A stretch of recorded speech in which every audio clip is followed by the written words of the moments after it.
gospel today is from St. Luke, the 24th chapter. Now on that same day, two of them were going to a village called Emmaus, about 7 miles from Jerusalem, and talking with each other about all these things that had happened. While they were talking and discussing, Jesus himself came near and went with them. But their eyes were kept from recognizing him. And he said to them, "What are you discussing with each other while you walk along?" And they stood still, looking sad. Then one of them said, whose name was Cleopas, answered him, "Are you the only stranger in Jerusalem who does not know the things that have taken place in these days?" And he asked them, "What things?" And they replied, "The things about Jesus of Nazareth, who was a prophet, mighty in deed and word before God and all the people, and how our chief priests and leaders handed him over to be condemned to death and crucified him. But we had hoped he was the one to redeem Israel. Yes, and besides all this, it is now the 3rd day since these things took place. Moreover, some of the women of our group astounded us.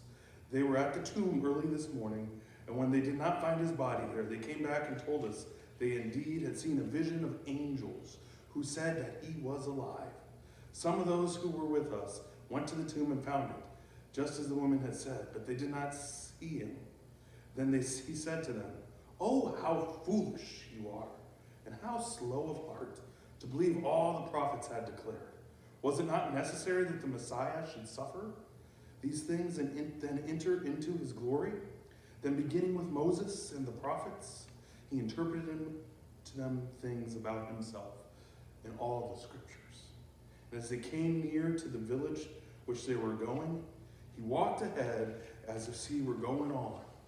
But they urged him strongly, saying, "Stay with us, because it's almost evening. The day is now nearly over."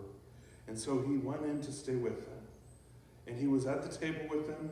He took the bread, blessed it, and broke it, and gave it to them. Then their eyes were opened, and they recognized him, and he vanished from their sight. They said to each other, "Were not our hearts burning within us when he was talking to us on the road, while he was opening the scriptures to us?" That same hour they got up and returned to Jerusalem, and they found the 11 and their companions gathered together. They were saying, "The Lord has risen indeed, and he has appeared to Simon." And they told them what had happened on the road, and how he had been made known to them in the breaking of the bread. This is the gospel of our Lord.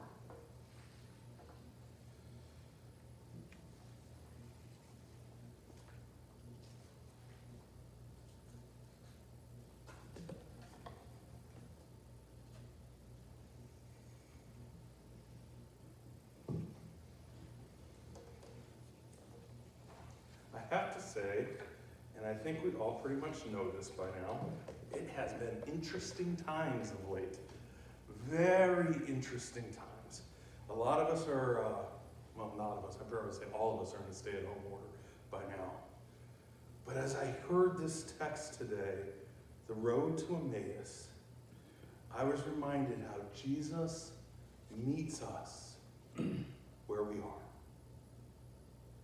The 2 disciples are leaving Jerusalem, not just after the crucifixion. They're leaving after the women had told them that angels had said he has been raised from the dead. They are leaving after other disciples had went to the tomb and found it emptied. And it seems like everything is just falling apart. That kind of feels like now, right? Things seem to be falling apart. And I was reminded of a phrase that one of my friends really enjoys, and it still sticks with me. Some things fall apart so that other things might fall into place. And this seems to be a deep reality behind Christ in the early church and the resurrection. Where have we encountered Christ randomly in our lives and in our journey? This whole shutdown for me seems to be a place where Christ continues to show up. We have these ideas of what we need or what Christ is doing, but Christ seems to find us in the mundane of life. In these resurrection encounters, we witness how God emerges in the disorder and gives us new life. Ever begin to walk away from a road where Christ met you? And today's text is amazing. The road to Emmaus. These two disciples do not know what to expect or what to believe. And they begin to tell the stranger about Jesus of Nazareth. And it happens to be Christ himself. And they tell him about his death. Further, you can get that sense that there isn't a belief in his resurrection. Why do I say this? They are leaving Jerusalem. And there's so much disorder after Christ died. The cross was not a peaceful act, and things are seemingly falling apart. Well, look around right now. Look around. It seems like we have lots of things falling apart. We have this struggles with the stay-at-home orders. We have people staying at home who aren't used to staying at home. And it seems like it's returned to a different time where we weren't as on the go. And also it reminds me of what Kelly and I do every Friday, and he does it on Mondays too. We deliver food to people in need. But it's kind of different when you have a mask on your face and you're wearing rubber gloves and you're kind of told, please don't interact with the person that you're delivering the food to. Keep them 6 feet apart. And if you're going to drop it, it's probably just best to drop it by the door, ring the doorbell. It's like drop it, ring the doorbell, and run. But that used to be a game when I was a kid, not how we delivered food to people in need. But these words ring true to me as I see this. And I think of the meal. Because Jesus revealed himself in the breaking of the bread today. The two disciples, they urged Christ strongly, saying, stay with us, because it is evening, and now the day is almost over. So Christ stayed with them. He stayed with them. He went to the table, he took the bread, blessed it, and broke it, and gave it to them. And their eyes were opened, and they recognized him. Then he vanished from their sight. They were with the risen Christ and did not know. They spent the day walking with him, learning from him, having him teach things about them telling their story to him, and him telling his story to them. And they did not know it was the risen Lord. Until they said, stay with us, and we're having a meal together. They were saying how the story fell apart. But the risen Lord was showing how if things were falling into place.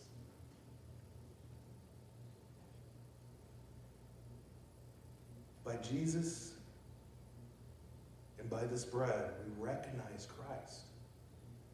This is such a reminder when we take communion, that in the bread, in the breaking of this bread, Christ is present with us. It brings us together.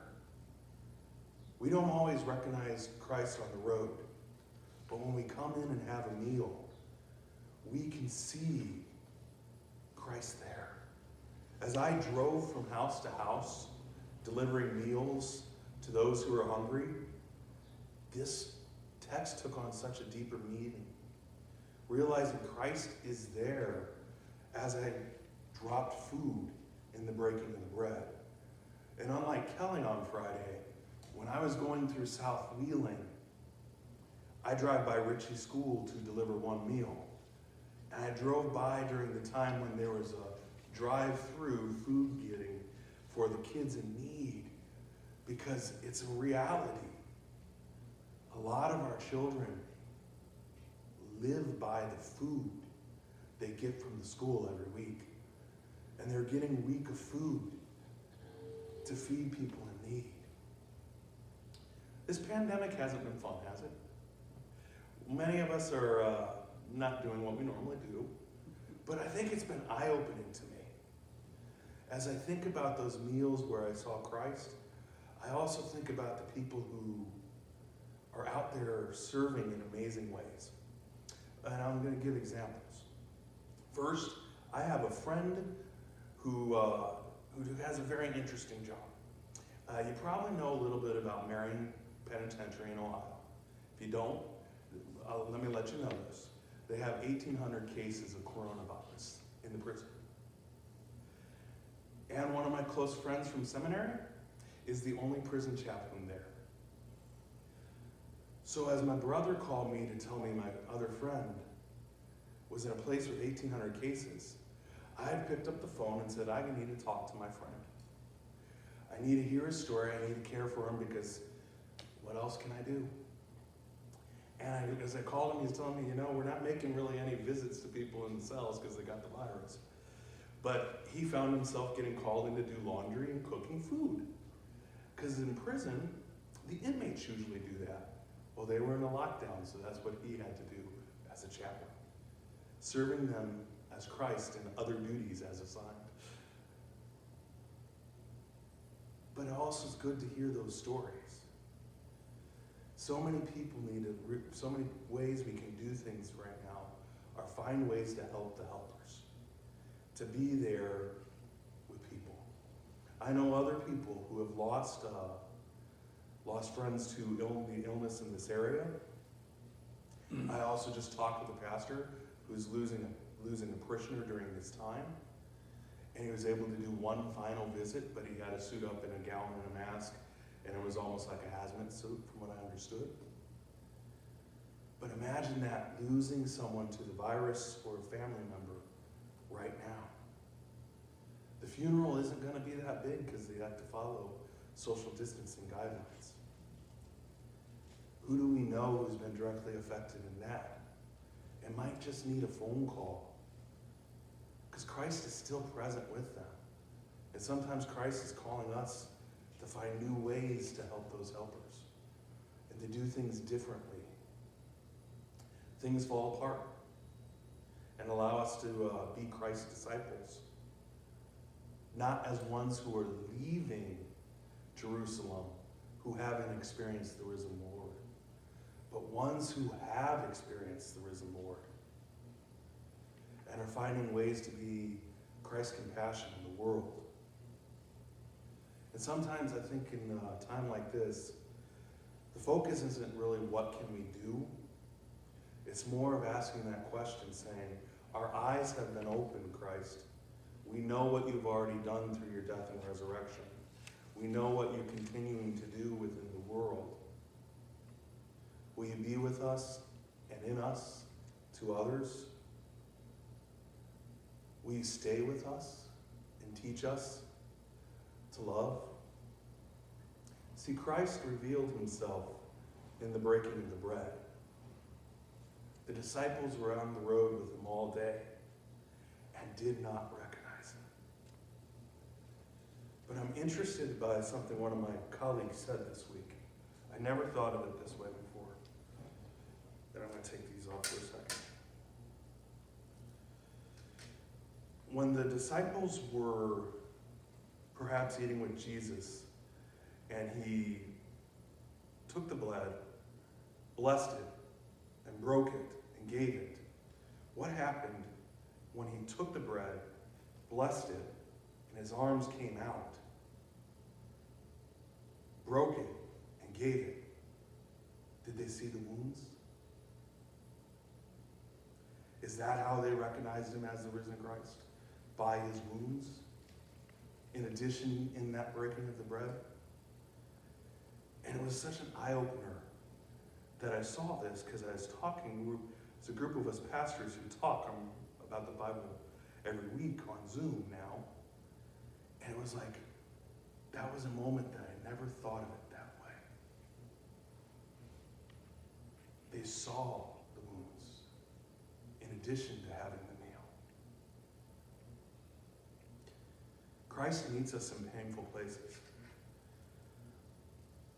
But the question is, are we like the disciples, asking the stranger to stay with us?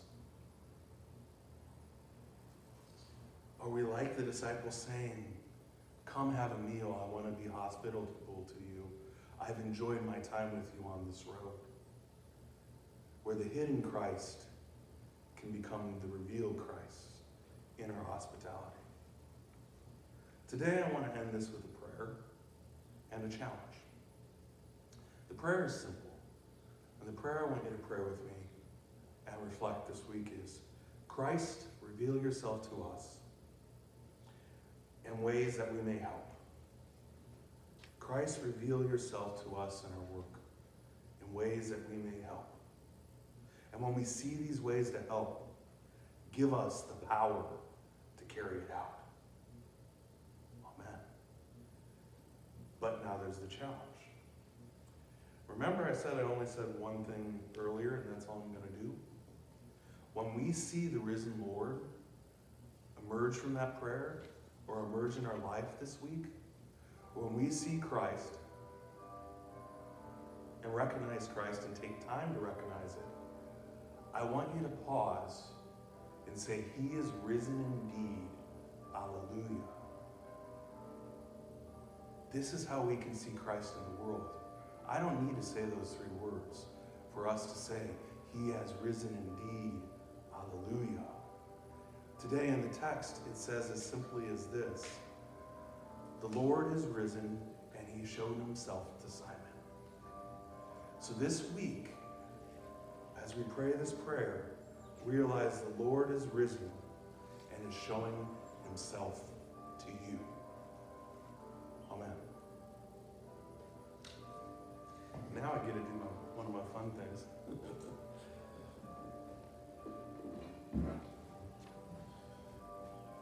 I like my drums.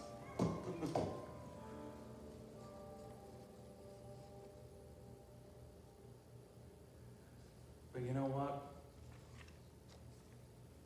Let's wait a second.